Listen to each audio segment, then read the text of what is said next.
Hey everyone, welcome to FilmSnobbery Live. I'm your host, Nick Baisley. We had a little sound over there. Welcome to another fantastic episode. We had a great show last week. I was really happy with it, with our guests Jonathan Pezza and Paulina Cirilla. And we had our first ever live acoustic musical performance, which I thought was really cool. And if you guys hadn't had a chance to check that out yet, please go over to youtube.com/FilmSnobbery, check out our last episode, because that was kind of cool. In the vein of trying new things, another person I don't think we've ever had on the show before is a filmmaker, artist, puppeteer. Who is, you guys may recognize his project, Monster of the Sky, which was recently completed over on Kickstarter. Very successful. Not only did they make their goal, they exceeded their goal, and they did a fantastic job. I was actually really attracted to this project, not because I know the filmmaker, but because the idea was very original, and I love the story. I love the look of the characters. And so you guys, we're going to be talking with him. His name is Sam Hale, and he is a fantastic person. I've got a chance to hang out with him, and we've, I've got a chance to see his work, over with Ibex Puppetry. He's one of the creative heads over at the Handmade Puppet Dreams series, and hopefully I'm saying all of that right, and he's nodding, so I'm like, all right, so far I'm safe. He's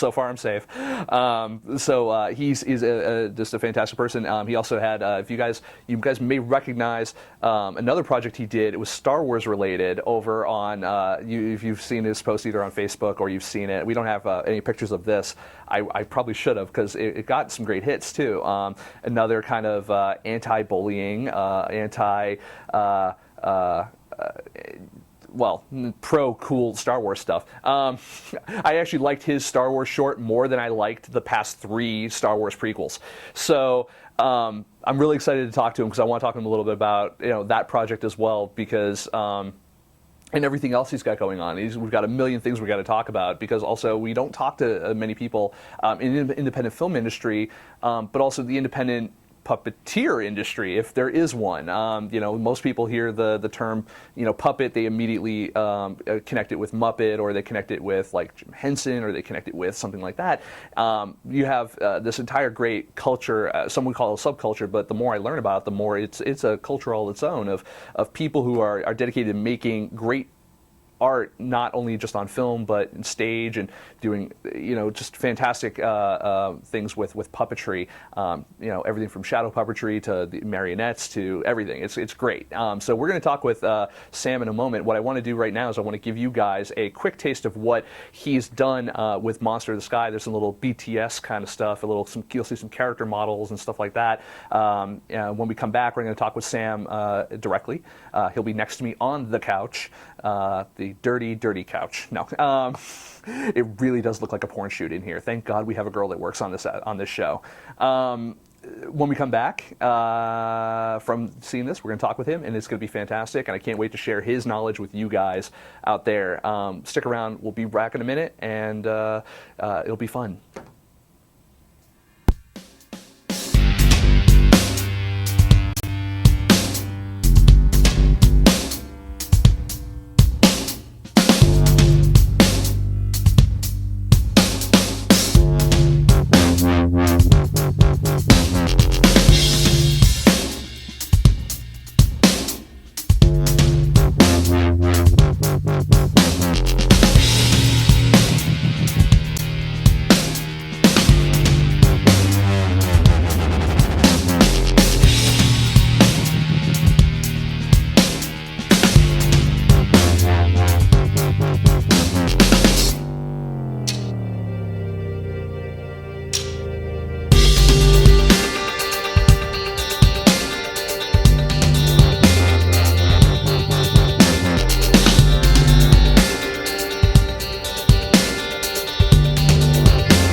Odd. What strange object is this? Hey, we're on camera. Hey, welcome back, and I'm here with Sam Hale. How you doing, buddy? Good to see you, Nick. Good to see you again. Yeah, it's always nice. You've been a busy bee since the last time we hung out. There's a lot going on. A lot going Definitely. on. So tell me a little bit about, let's talk about Monster of the Sky first for a second. Okay, Monster of the Sky was the Kickstarter project that I did back in February, and got my funding. 333 backers. I consider them my dear 333. Helped me to get, I think, 130% of my funding goal. And so now I'm making the short film, Monster of the Sky. And were you at all surprised that you made your goal? I mean, were you kind of, when you went into this, had you done crowdfunding before? No, it was the first time. First time. But I spent a lot of time researching it, you know. I was one of those lurkers for like a year watching a bunch of projects and, you know, contributed to a few and then started contributing to more and kind of just, you know, wrapping my brain around it.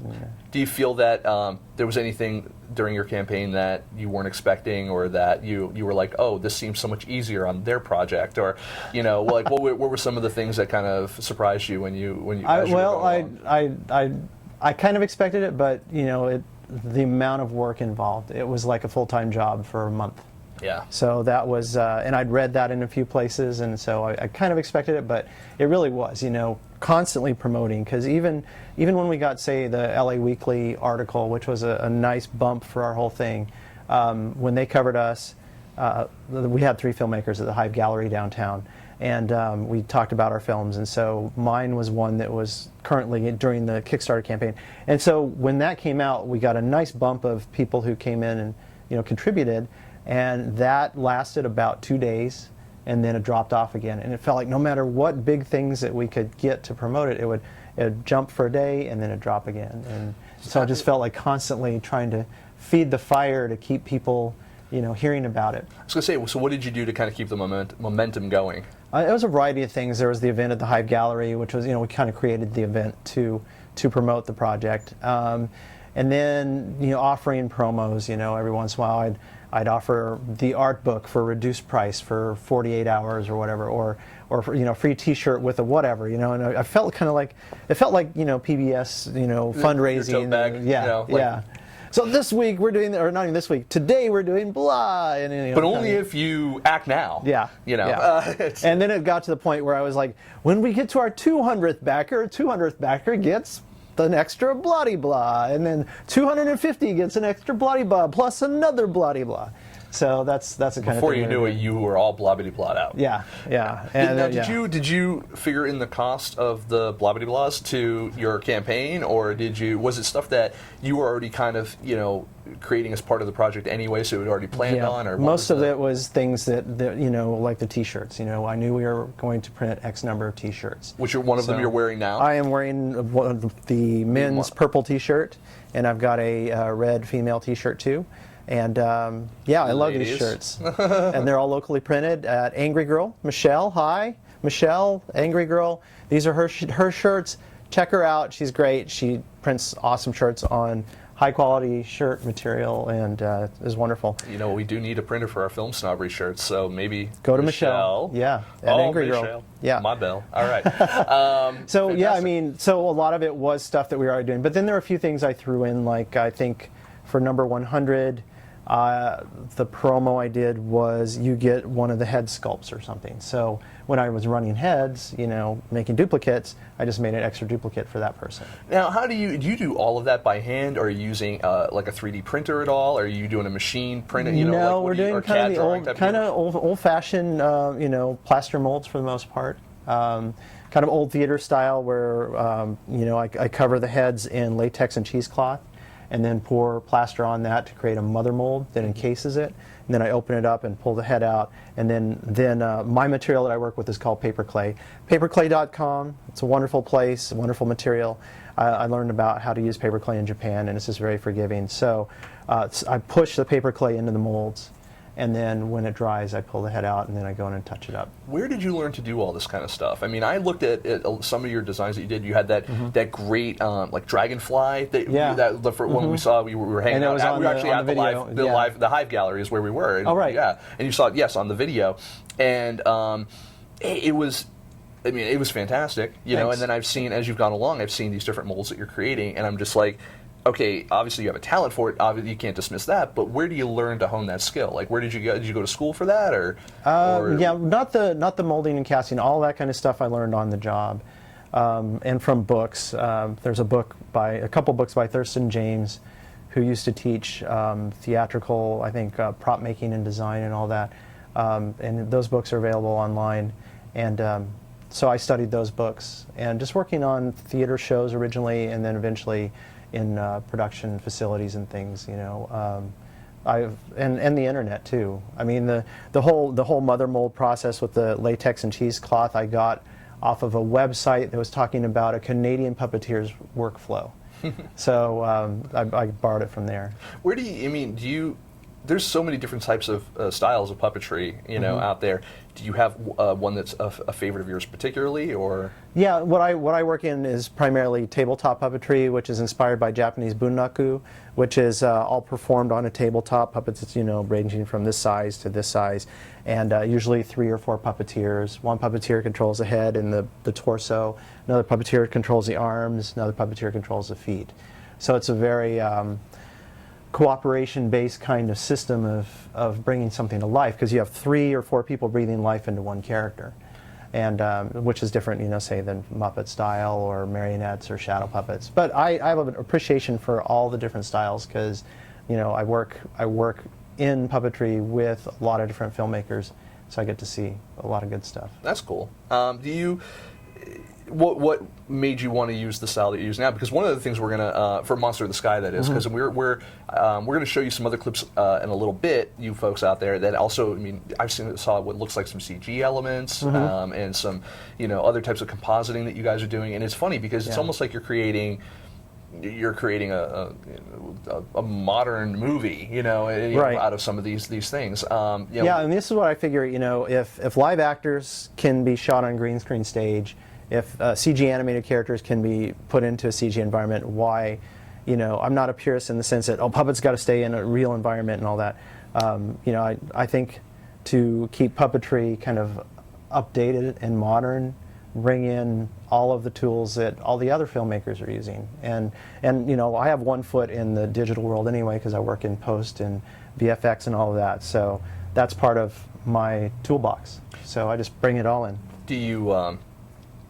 How important is it for people to either see or not see the strings, as it were? For me, my choice is no rods, no strings, because to me the magic of the character coming to life is when you don't see it. And I have this discussion with other puppeteers, and some people think that you want to leave the rods in. You want the audience to kind of know. But I think they know. If they're going to see a puppet film, they know that.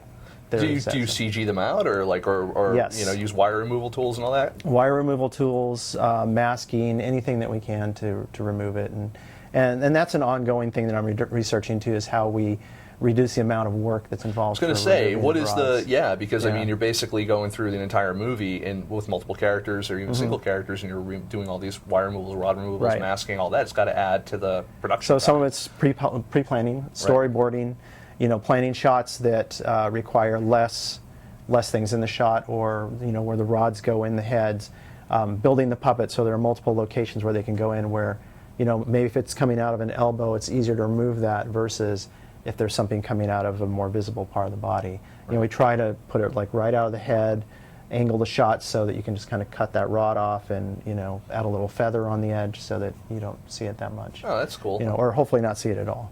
Well, I want to show everyone a quick clip from Monster of the Sky. This is kind of the intro to your Kickstarter campaign that you guys had.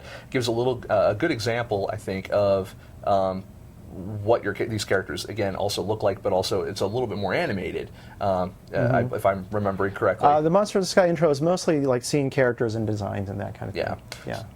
So sorry, that one's a little shorter. So we're going to show that right now, and when we come back, we're going to talk a little bit more about some of the other projects you guys have going on as well, including Yamasong and Handmade Puppet Dreams. So you guys who are there, stick around. We're going to be right back.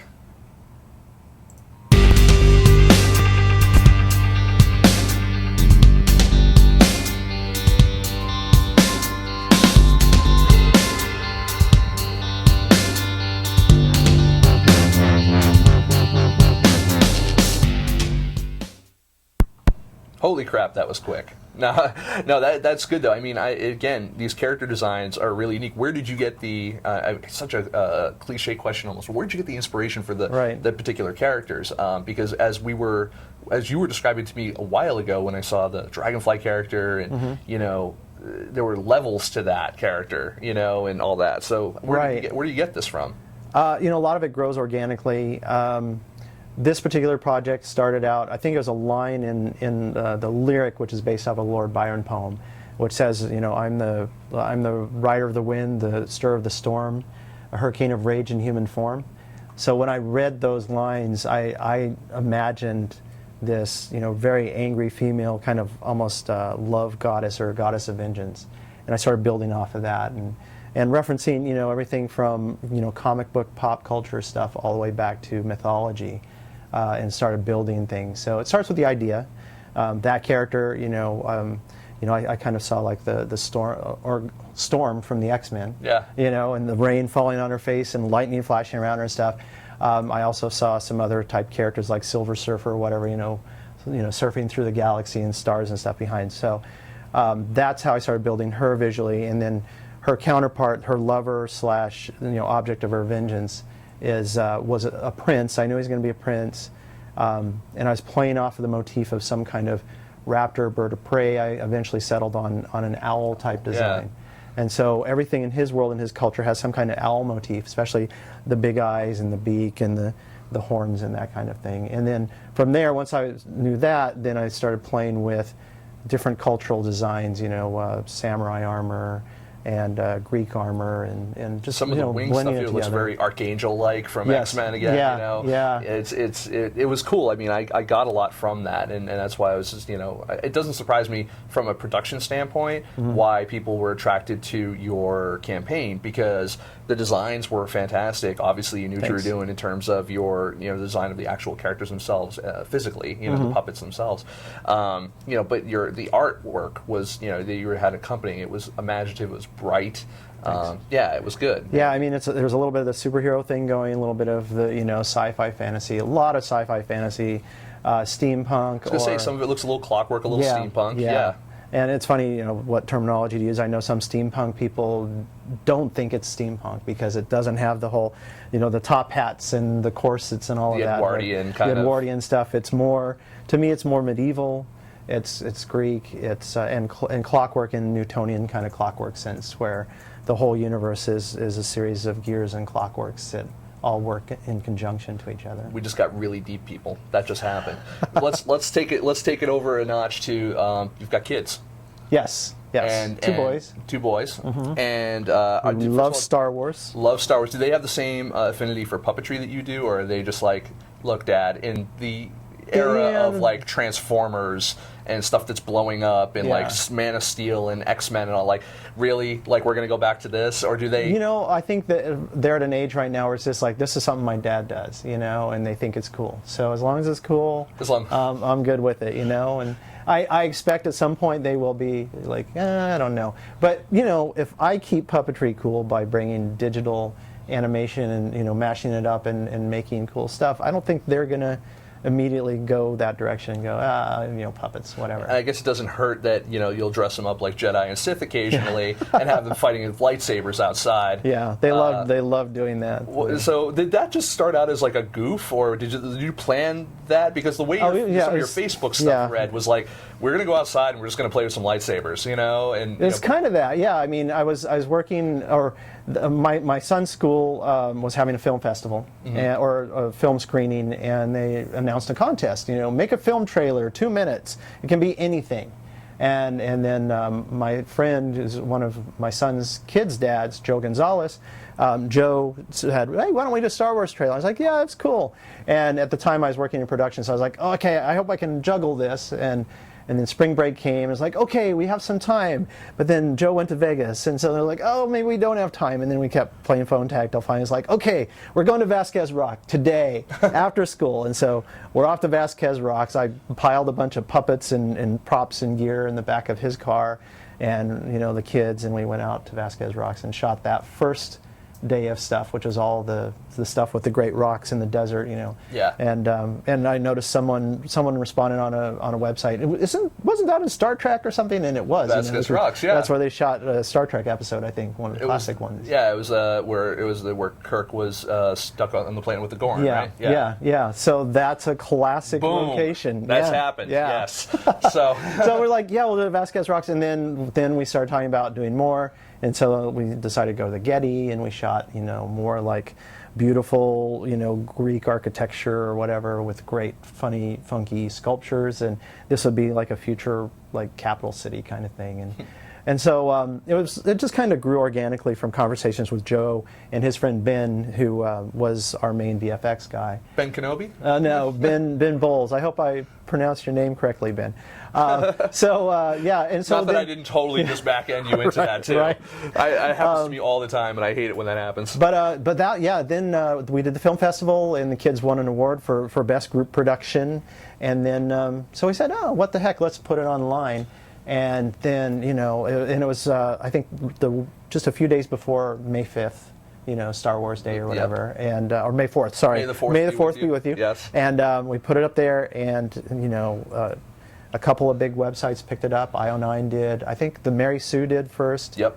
And then IO9 and a bunch. I mean, I might have even seen you on Mashable at one point. I can't remember, but I mean, you were. It's possible. Possible. I mean, it's Yeah. all aggregation at that point, right? Yeah, I mean, it got to the point where people were just sharing the same thing over and over and over, like the same 3 articles worldwide. Yeah. So it was unbelievable. You kind of had a little viral action going on Yeah, there. yeah. A little outbreak. Minus Yeah. the monkey. Yeah, and then the funniest thing was one day near the end of the run, my wife called me. She said, check this email I got from my friend who works over at Disney. And she's like, yeah, Lauren, your kid's trailer is on our internal website. It's been shared around over there. So like, oh. And how does Disney feel cool. about that? I guess they're okay with it.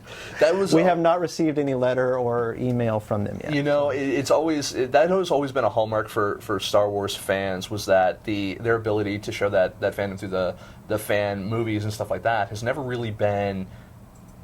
No one's ever sent out the cease and desist letters. You know, Yeah. It's always been kind of embraced, and I hope that continues with a lot of Disney, people were worried about that. Yeah. Yeah. So was this kind of a one-shot deal? Did you plan on doing more with that? I mean, you know, We may. Right now, since you don't have the cease and desist letter yet. Right.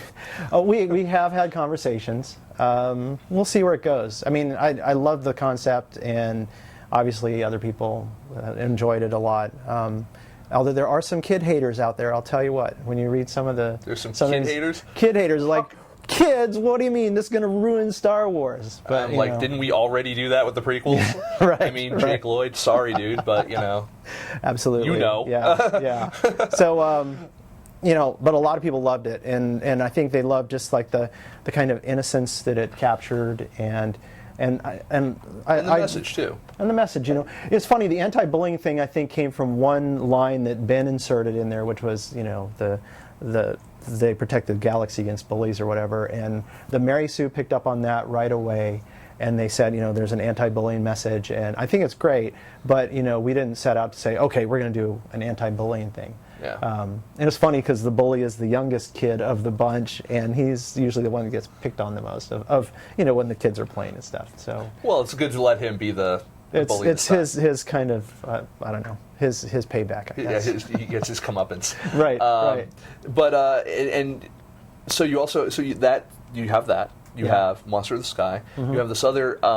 This was your first film that you did, was it? My first film, Yamasong. Yamasong, right? And that premiered at Florida Film Festival in 2010, and that was the first film that I did for Heather Henson's company as a commissioned filmmaker. It's Ibex Puppetry, right? Ibex Puppetry, yes. And it premiered at Florida Film Festival, and it played, I think, about 30 festivals, you know, mostly in the U.S., but also worldwide. You know, St. Louis Film Festival, Newport Beach Film Festival, and then built to Dragon Con, which was in, I think, September. And You won. and it won Best Animated Short, and then it won Best Film of the whole festival. So Oh, that's cool. it was great. Yeah. And actually, we did do an interview a couple of years ago. I think it was 2010 at the Orlando Film Festival with Heather and Marshawn and Right, I remember Sean seeing that. and, all those guys over there. So if you folks out there haven't seen it yet, definitely again check it out over at our YouTube, youtube.com/FilmSnobbery. Gives a little bit more insight into Ibex Puppetry and what they do, and a little bit, I guess, into what you do, because you guys you guys commission films over there and stuff like that. Yamasong being one of them, and what I want to do is actually, before we go any further with that, I want to show a little piece of Yamasong. Is it the trailer? Is that yes, it's the trailer. All right, so we got the trailer to Yamasong. I actually saw, as I was loading it in, I like it. Again, this is one of those that has kind of those CG elements, it looks like, or at the very least, it's composited well. Right. So you guys check it out. When we come back, we're going to talk a little bit more about what this gentleman does over at Ibex. We're going to talk about a little bit more just in general about what you have coming up. So it'll be good. So stick around, be back in a second.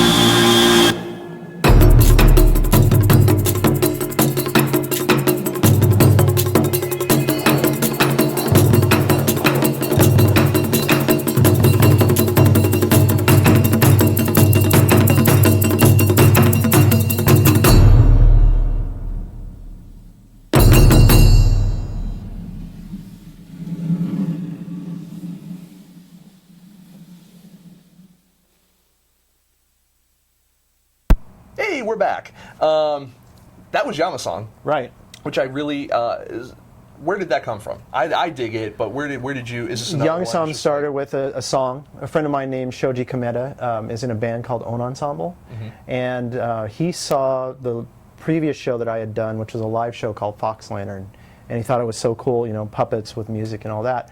So we started talking, and he came to me one day and he said, "I've got this new album. It's got, here are all the album songs. Take a, listen to it and tell me if you think you want to make something." And I listened to it, and that song caught me right away.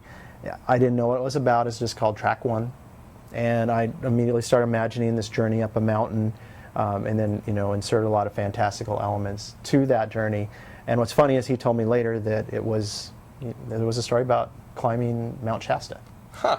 So it was a mountain song, and I didn't have any sense of that necessarily, but that's what came to me. That's funny, because for me, the only time I can really, for me, it's like Rocky Mountain High. That's it. That's the mountain climbs up. Or like if from old school, The Price is Right, the little yodeling guy. Right, the yelling guy who climbs up. Exactly. That's it for me in terms of like mountain climbing songs.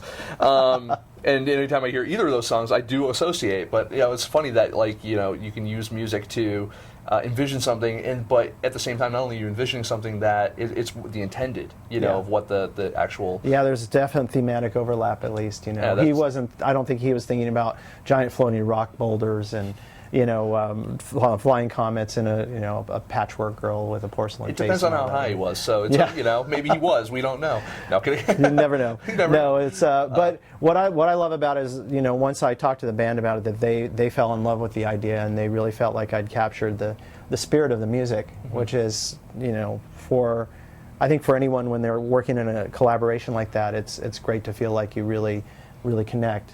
And Monster of the Sky is kind of a follow-up. It's not a sequel or anything like that, but Monster of the Sky is music from Shoji and his new partner, Christopher Tin, in their group, Stereo Alchemy. And what their project was with that album was taking Romantic era poems and putting them to music, but it's like electronica and modern sounding stuff. So is that kind of the soundtrack, that more modern soundtrack, you're going to have that integrated into Monster of the Sky? Yeah, and what I'm doing this time is, I think the core story is the song, and then there's a wraparound, probably a 1 to 2 minute beginning and 1 to 2 minute end that has dialogue and introduces characters and stuff. How long do you envision Monster of the Sky is going to be? Is it 10 to 12 minutes 10, is what I'm 12 minutes? hoping. Yeah. Do you do that purposely because of the story, or is it more of like because of, well, we know that if we're ever going to finish it, we're going to go out for like festivals, and we know that they like this particular, like, is there a strategy behind it, or is it sometimes just like, no man, that's what I created, because like, you know, that's... It's a little more of that. It's more kind of like, it feels like it's going to be a 12-minute thing. Honestly, it should be, you know, a 20, 30, 40-minute thing, but it's, you know... It's funny, so like I'll pick up a script and be like, yep, that feels about like 90 minutes, you know? Yeah, I mean, all of this, you know, like what you saw in the Yamasong trailer is, you know, it's, you know, I like to play in these kind of, you know, fantastic worlds and create epic worlds, and it'd be great to be able to go back and really explore those worlds more, explore the characters. You know, why does the patchwork girl have a porcelain face but no mouth? You know, what happens to the tortoise warrior after, you know, he gets on the bird and chases the flying fish? You know, he's got a whole there's a whole story with him and his clan, and they're isolated, and they basically ostracize him from the clan because he's had contact with the outside. So there are two stories, one for each of those characters, and a big story arc for that. Do you find that puppetry can be a good way to do alternative storytelling for, say, LGBT characters, or to tackle issues that are not comfortably brought up in normal movies? You know what I mean? When I say normal movies, you know, I mean more traditional mainstream movies, that kind of thing. Yeah, exactly. Yeah, I think that is one of the you know, one of the great uses with puppetry, and that's because you can take a puppet that's very like with a blank face, you know, a humanoid shape, or not even humanoid, an animal or a colored thing, or a random abstract object, and project into it all kinds of meaning. And so maybe that's partly, you know, traditional use of puppetry is you can use that to tell stories about, you know, gay and lesbian issues now, or you know, interracial marriage, you know, say 20, 30, 40 years ago or whatever. You can talk about these subject matters in a way that's approachable.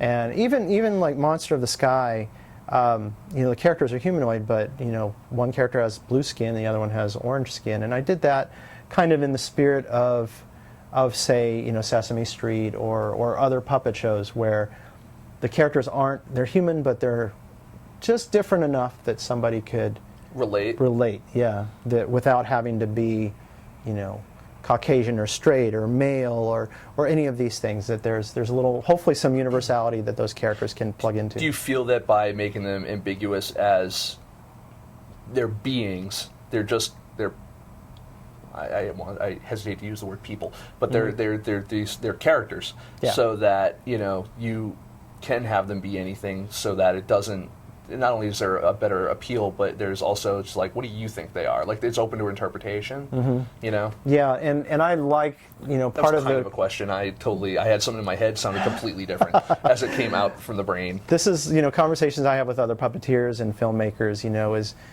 you know, the mainstream versus indie, and what kind of stories are we telling, and that kind of thing.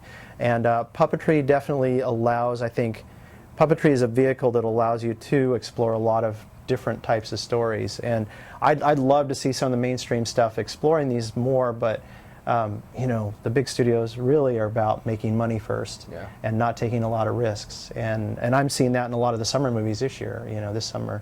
But I love that I can tell my stories the way I want to, and that's partly because of, you know, Kickstarter, and because of those 333 backers who've, you know, helped me out, helped me to make my story, and I hope Kickstarter, Indiegogo, all this, you know, the crowdfunding movement continues to grow and allow people with ideas to explore things that are different from the mainstream. And do you find that at all puppetry to be more or less expensive to create an end project? You know, whether it's a film or whatever the show is, the end project is. Do you find it to be more or less expensive than traditional film, or to, you know, I mean, if you know, is it all dependent on the story? Because it seems like you can have a more fantastic story with a couple of puppets, because there's no danger to the actors, obviously, and then also, you know, maybe you have more CG elements or more post work, but it seems like you're you're not limited by the physicality of the actors, like Right. specifically in independent film, because not everyone can afford to, rent out like a green screen stage Right, and then right. do all the post that goes along with that. Yeah. Do you find that there's advantages? Yeah, I mean, to for tell like stories that the way? kinds of stories that I'm telling, definitely, I'm not having to find a warehouse and build, a big set or a big green screen thing. And like what you talked about with actors, doing stunts and stuff. The puppets can fall, the puppets can break, we'll fix the puppet, we don't have to worry about health insurance, all that kind of thing for the puppet. But yeah, I mean, there are those possibilities. It depends on the size of your budget, though. What I'm doing could be expensive, but that's relatively speaking. If you were doing it with humans, it'd be more expensive. If you're doing it with full CG animation, it'd be a lot more expensive. I heard a quote the other day from, I think it was Alec Gillis, who just finished a Kickstarter campaign, Harbinger Down. Oh yeah, I heard about that. Yeah, I think he raised $350,000, which is great, and congratulations, Alex. And I remember Alex in one of his videos had said something like, practical effects, animatronics, all of that is a lot less than CGI, but the studios have been, constantly moving away from that, and it's not a mystery, but kind of a mystery. It's like if cost was the bottom line, you would be seeing more practical monsters, more practical effects. Yeah. But that's not what. Well, because there's practical creature effects guys like Steve Wang out there, who's he's very famous for what he does. Works on a lot of more independent movies as well. But you would think like a guy who worked on I think he worked on The Thing. I could be wrong, but he's worked on like that caliber level of stuff. Yeah. You have a guy like him. Like, why isn't he working on every movie that has a monster? And to some degree, even if it's just in a concept design or something like that. Yeah, it is kind of funny. And now, how about other technology coming in like 3D? Now, do you see 3D puppetry? There are some puppeteers who are working on that and experimenting with that.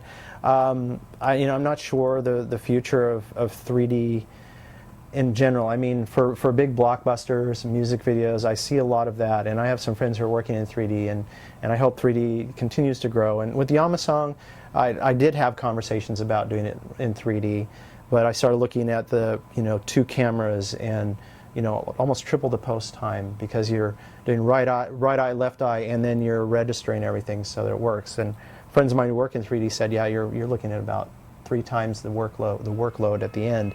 So I backed away from that. But what I do like seeing is some of the expansion of better cameras, better imagery, better color depth, that kind of thing. I'm on the fence about the 60 frames per second for The Hobbit. I don't know, where that's going to go. But for my workflow and my projects, I'm looking at better cameras to shoot with. And what are you shooting Monster of the Sky with? Monster of the Sky is probably going to be with the Red. We're having conversations with a few people right now about using the Red, but my DP, Matt Rudenberger, is really an advocate for it, and it makes a lot of sense. I mean, his argument, as long as we can afford it, we'll shoot with the Red, because that's going to give us 4K imagery, so that that's going to make the compositing and the cleanup much easier. You got a lot more information. Have more information to work with, yeah. And the thing that I'm excited about is the real experiment with Monster of the Sky is motion capture, because we're working right now with the studio, motion analysis studio, and we are taking a 3D scan of the main character's head. We're rigging it, and then we're going to bring it into their system, and then we're going to bring one of my actors, Sumiko Braun.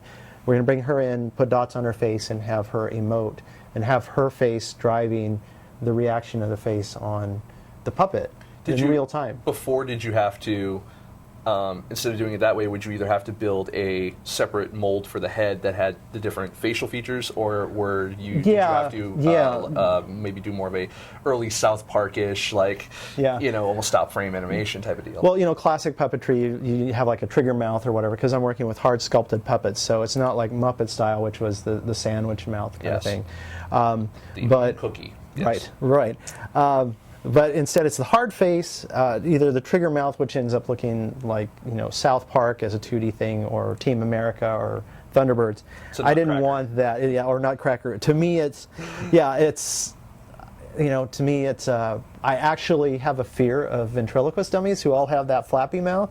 So that's something I've revealed to no one until now. But that's one reason that I've stayed away. But the other thing is I wanted to give them some kind of movement that's still stylized, but when they're talking, the mouths open and close, the eyes move, they blink. So bringing some animation to that.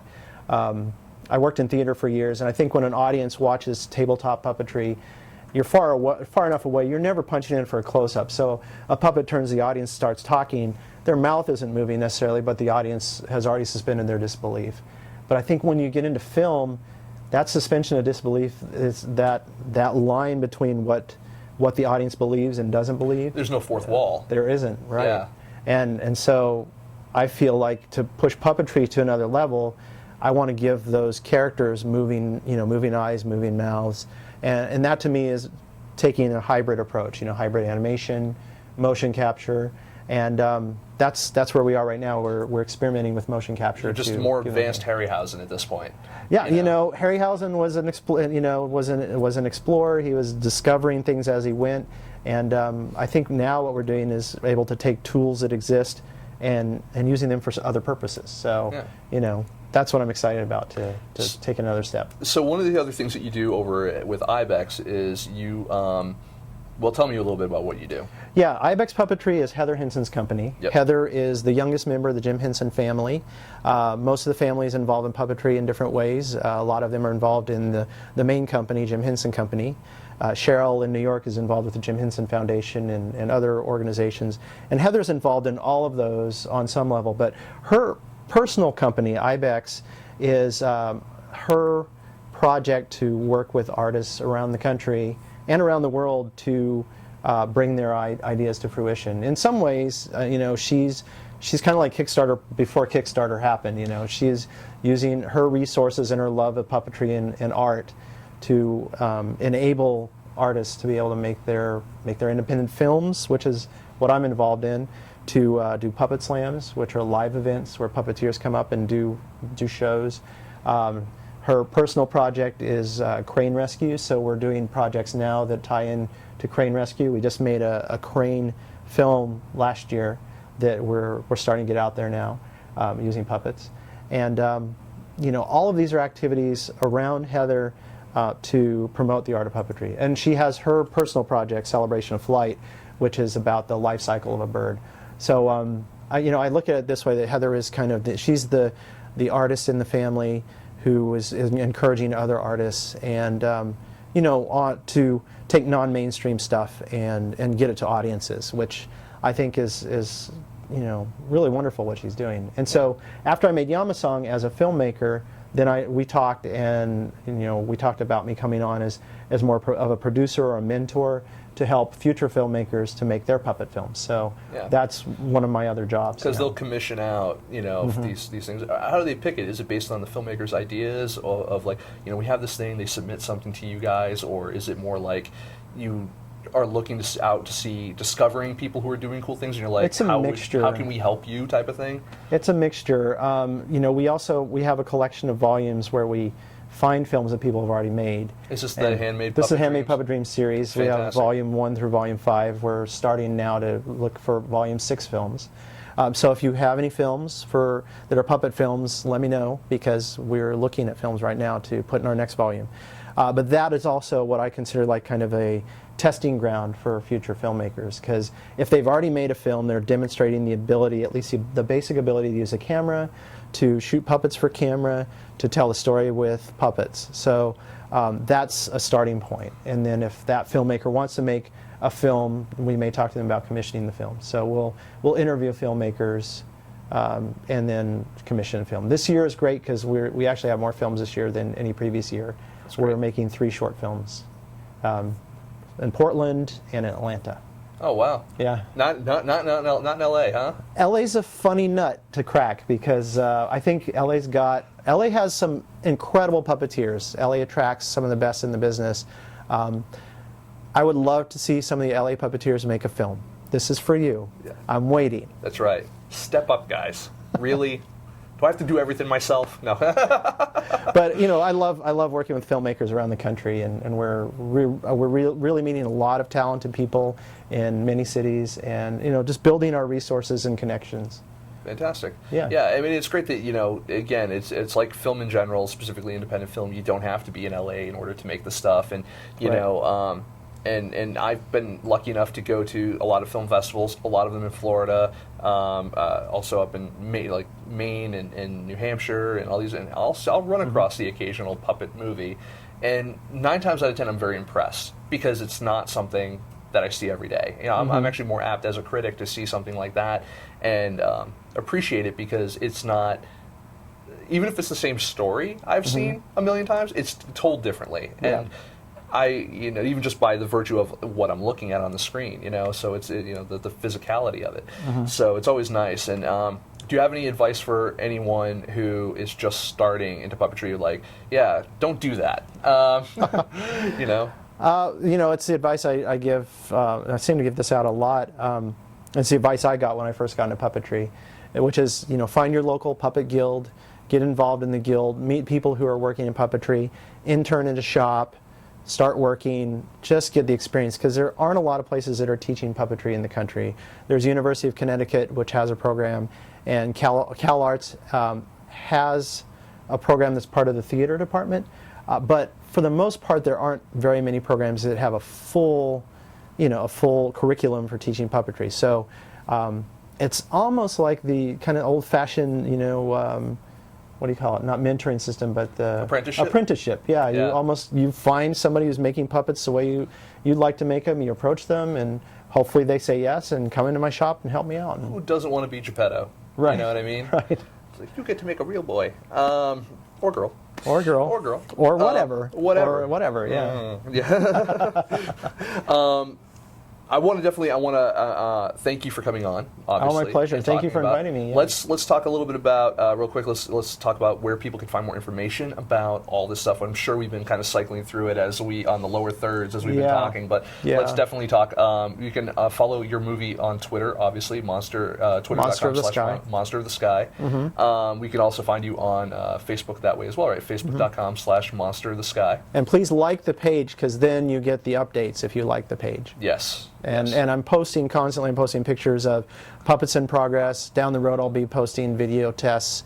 And as we're shooting, you'll get to see raw clips and things like that. So I'm trying to keep it really interesting and exciting for my backers and for just anyone who likes the project. And definitely check out handmadepuppetdreams.com because they post a lot, not just the videos and stuff of what you guys do over there, but there's also you can find out through there's kind of the photos and stuff for the different puppet slams and other stuff that you guys do. And the puppet slam stuff is always really cool. You get to meet some really interesting people at those. Yeah. And, and plus Ibex and Heather and you guys are always doing cool stuff. The reason why how I met Heather and Marshawn and all that, at the Orlando Film Festival, they were doing Labyrinth sing-alongs. Oh, Labyrinth right. and Dark Crystal sing-alongs. Yeah. And that was awesome, full costume. They do the Jareth's Ball. Yeah, and all that I got to do the stuff. Labyrinth sing-along in New York at the film festival they did last November. It was great. It's hilarious. Who doesn't like it? That it holds up, I mean, I love it. I don't know anyone who, like, when that stuff comes around where they're not like, oh, are we doing that? That's happening, right? Yeah. Definitely check that out. I mean, they're always doing fun stuff. It was great to meet them at that festival, and especially under that situation. Yeah. And you can also, the Handmade Puppet Dreams is also on Facebook. So Yes. Handmade Puppet Dream, I guess what, Facebook .com/handmade. yeah. I mean, you can Handmade search for Puppet it if Dreams, it's yeah. not that, but it should be. Or Ibex Puppetry, I guess, is also on there because I think I follow that too. Yeah. They're always doing cool stuff. It's Heather's doing Panther and Crane. Is that what it is, or now it's Celebration of Flight. Celebration of Flight. Panther and Crane was her last the previous one. All right, so Yeah. Celebration of Flight, definitely check that out as well.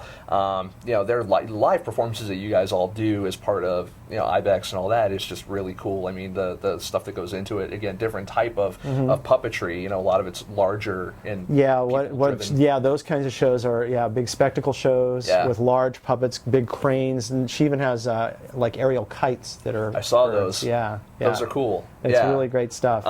So you know, if you've ever been at all curious about puppetry, you definitely have to check out obviously what Sam's doing, and then you also have to check out Ibex and Heather and you know, Handmade Puppet Dreams and all that. I mean, like it's a completely different world. It's when you start to scratch the surface, you realize there's so much there, and you know, in the mainstream, once in a while you see puppets pop up, and people are like, oh look, puppets. Well, who would have guessed? You know, we didn't think puppets even existed anymore. But it's like, no, puppetry's been there. It's been there for, you know, for ages, and there are artists, a good handful of very talented people who, more than a handful, who are really experimenting and coming up with new forms. And I think what happens is those new forms bubble up, and then they go mainstream, and people like get excited about puppetry again. And but yeah, check it out. I mean, start looking into puppetry.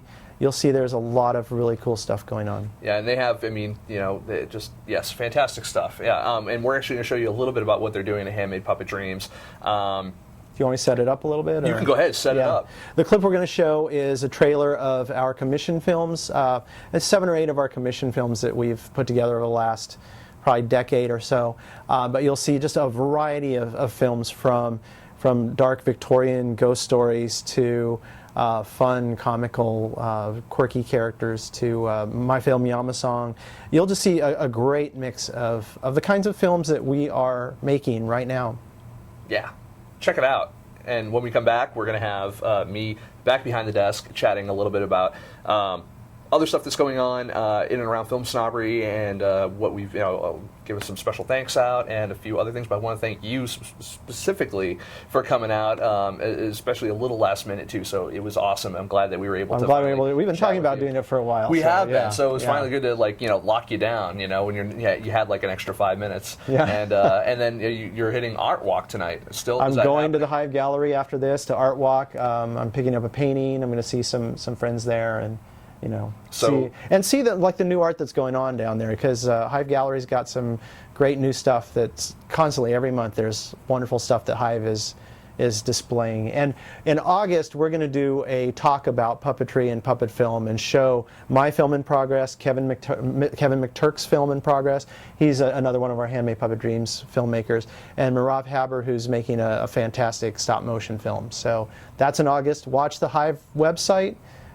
You know, and I'll be posting. I'll be posting about it. Fantastic. Definitely. All right, so we'll be right back. Definitely check out the trailer here for all the Handmade Puppet Dreams films, and we'll be back over here on the desk, because that's where we go. Here, there, that's it. See you in a minute.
Hey, and we're back. And before I forget, the little Star Wars deal that that Sam did, it was called, so you guys can go out and search for it. It's called Return of the Junior Jedi. Of course, if you didn't already hear about it through, Mary Sue or IO9 or any of those other, websites, although I'm sure you did because that fucker's huge. Definitely check it out. Return of the Junior Jedi. So I always like that. Star Wars. It's like something from my childhood is still nice and big and getting bigger. Obviously now that Disney owns it and they're making more movies and J.J. Abrams and all that and. Yay! Return of the Junior Jedi. So I want to go ahead and also talk about. I want to give a big thanks, actually. I'm sorry, Bill. I don't have like graphics and all that kind of crap for this because I'm doing it off the cuff because I just remembered. I want to give thanks to all the filmmakers who came over to our offices and let me interview them for Dances with Films Film Festival. We probably put out somewhere between like 16 and 20 interviews over the course of those 11 days with a variety of people, in tons of great movies. Want to say congratulations to a lot of the folks who won awards at Dances with Films as well. It was also great to finally see some of my friends' films at that festival as well, including Down and Dangerous, which was fantastic. If you guys are at, is he at Waterfront with Paul? I can't remember. All right, so there's Down and Dangerous. Check it out. Also check out Favor over at the Waterfront Film Festival if you're not there. Favor was another one I saw. Really cool film. I was really digging it. They actually had the pleasure of opening up not only in LA, but they also had a screening same day, same time at the Dead Center Film Festival in Oklahoma, and which was kind of cool. So they almost had kind of like a half a country's worth of play in one day, which almost like a day and date release, somewhat cross country, at least halfway there. So that was pretty cool for them, and congratulations to both of those guys because they had full on. They had really full packed screenings. It was cool. Favor, I was actually really happy to get into, mostly because they did the color timing for Favor here at Hot Pixel Post Production, which is where we're doing our show from, their offices. It was really cool because. Bruce Goodman, our colorist over here, it was great to see kind of his work. I actually got to see two movies, one which won, I believe, Audience Choice Award for Best Documentary, which was Mile and a Half, that also won there as well.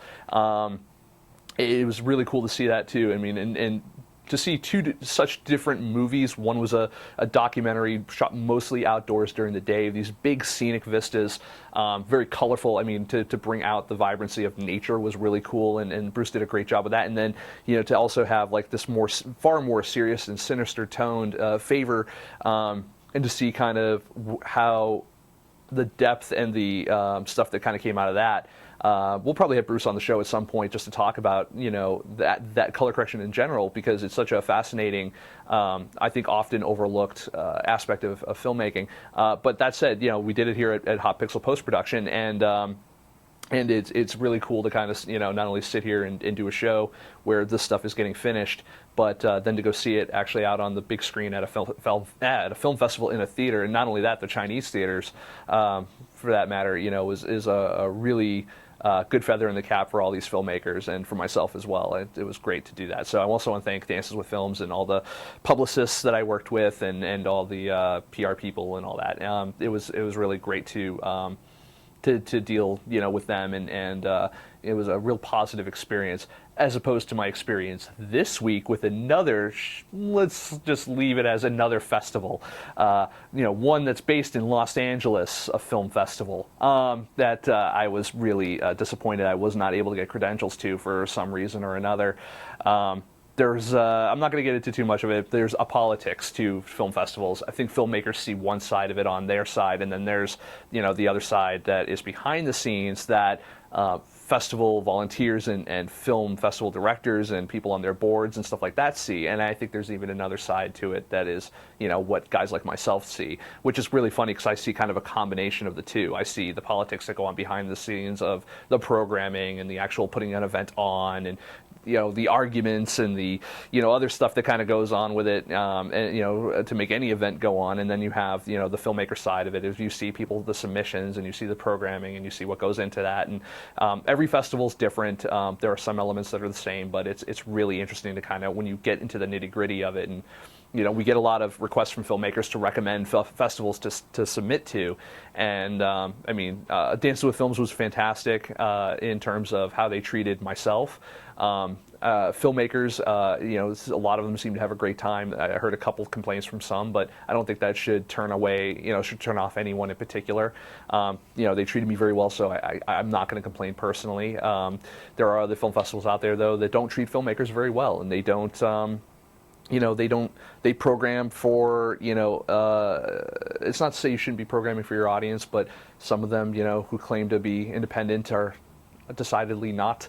And there's a lot that goes on to it. I literally could do, and I'm sure I have done, if you go through the 100 and some odd episodes, you could do a whole show just about film festivals, and not just one particular, but, several.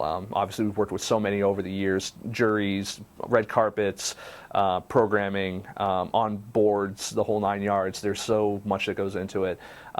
It's really great to have that experience. So if you do ever have questions about film festivals and want some honest, straight talk, feel free to hit me up. I'm always happy to talk to you off the air. Because if I said a lot of the stuff I want to say on the air, I would never be invited anywhere. But as they say, if the camera's not rolling, it didn't happen, right? So that's fantastic. But I do want to thank Dances with Films just for the opportunity to go cover their films. We were able to get out a lot of reviews as well. I want to thank my writers. We've got a fantastic new group of writers that have been, on hand specifically for this festival. So I want to thank them, maybe not each individual personally, but if you do subscribe to our monthly newsletter, we do have writers that we highlight every month. So you'll be able to learn a little bit more about them and what they do for us on our newsletter, so subscribe there.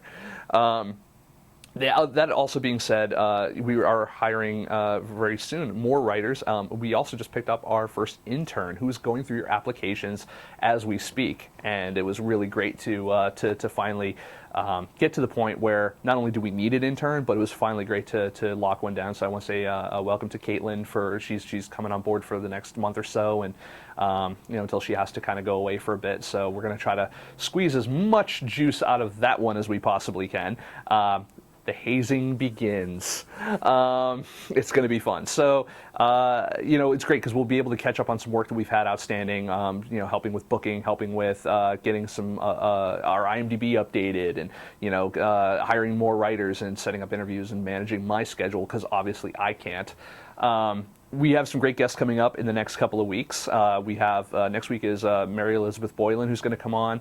No, Bill, I don't have anything for her, but I saw you looking, and I'm just like, nah, I didn't have enough time to put that one up. But she's coming on. She actually finished a movie that's actually, again, it was another one. We actually met her here at Hot Pixel Post Production. She was getting her coloring done. Because that's what we do here, cut, color, blow dry. She was getting her post work done here, and we started talking, and I told her about the show, and she's like, I definitely want to do that, and I'm like, I definitely want to have you on. So we're gonna have her on. Look forward to also in the very near future Dan Mervish, one of the founders of Slam Dance. He's got a movie out called Between Us. We're setting up a date with him. Benjamin Oberman from Film Festival Flicks is going to be on. We're going to talk to him a little bit about what they're doing and how they're trying to bring the festival experience to a local cinema near you, as well as providing much needed distribution both theatrically and through VOD and DVD as well to films that they're screening. We also have so many people. We're still trying to, we're booking. Well, I don't want to tell you. I don't want to spoil the surprise. I've got so many people up on here. I'm just excited. We're at episode 105, 106, somewhere right around there. We've got guests up to 130. We're good. So we hope that you join us every week and continue to join us. Remember, every week you can always submit questions to our guests that we're going to have through our Twitter and through our Facebook. Be sure to go ahead and subscribe to our. Make sure to subscribe to our. I know, I see you pointing. And it just totally made me lose track of what I was going to say. I know we have sponsors. They're coming up. Make sure to subscribe to our YouTube over at youtube.com/FilmSnobbery, because we want. I kind of have a selfish motivation on this one, because here's the deal: we're trying to get to a certain level of subscribers on our Facebook, on our YouTube. Once we hit, I think it's 1,000 subscribers, we actually will. I almost say achievement unlocked, but it is kind of like that, because we qualify in every other category except for one, apparently, for live streaming through YouTube. And what we'd like to eventually do is, instead of having to go through Justin TV, not that we don't love them, they've been very good to us, but I would like to, actually do our streaming through YouTube directly, so that way the show that we're bringing to you, not only is it live from YouTube, but the archive goes up a lot quicker, and it's just less hassle and fun, and it's just an easier one-stop shop for you guys to go to, not only to find our current show, but all of our archives as well. So if there's anything you guys can do to help us get to that 1,000 subscriber mark, we would greatly appreciate it. I know we're really far from it, but that's our bad, because we never really focused on YouTube for the longest time, and we were focused more on other distribution, but whatever, you learn something new every day. That said, we do have sponsors. So our first sponsor is Sony Vegas Pro 12.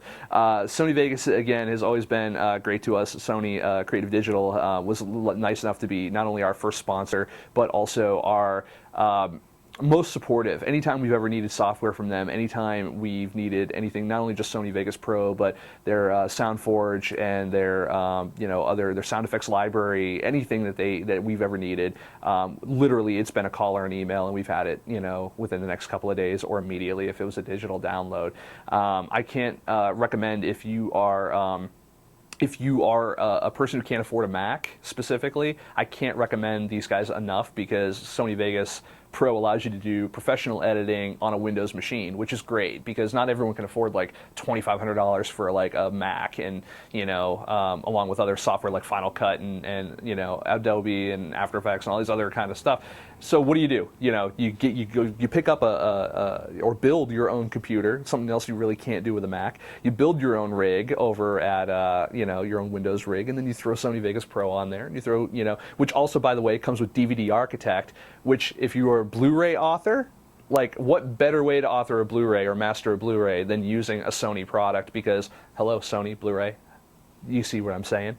So you can use DVD Architect to actually master your Blu-rays as well. So stick that in your pipe and smoke it. Sony Vegas Pro, check them out. And then obviously our good friends here at Hot Pixel. We're going to go ahead. We're actually going to show our little ad for our big sponsor, the one who, if we did not have, we would not be doing a show right now, because we'd have no place to shoot it. So let's go ahead and we're going to throw our ad up for Hot Pixel right now. When we come back, we'll be closing out the show, and we'll see you guys next week. So stick around. Be back in a minute.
Yeah, okay, it was off. I actually must have turned it on or then turned it off. All right, I'm an idiot. Well, guess I know where this edit's coming. We're back, and that's what we call a segue that I can cut from. We're back, and I'm able to... I'm now able to say goodbye to you people properly. It's been a great show. I want to thank our guest Sam Hale tonight for coming on and talking about Yama-san, talking about Monster of the Sky, talking about Junior Jet. What is it called again? Return of the Junior Jedi. And it's great. I want to thank everyone who did get around to watch it tonight, even if you weren't in the chat room or whatever. Bear in mind, though, we are always taking questions for our guests from the show, both from Twitter, Facebook, etc. You can go follow us on Twitter, twitter.com/FilmSnobbery. You can go like us on Facebook, facebook.com/FilmSnobbery. And of course, you can check all the reviews, especially all the new ones that we just put out for the Dances with Films Festival. You can check out FilmSnobbery.com, check out all the reviews, other information that we have up there all the time. We're always pushing up press releases, interviews, stuff. We got stuff up there. Go check out what you've been missing, if I had more time and more to talk about, I would, but I don't. So goodbye.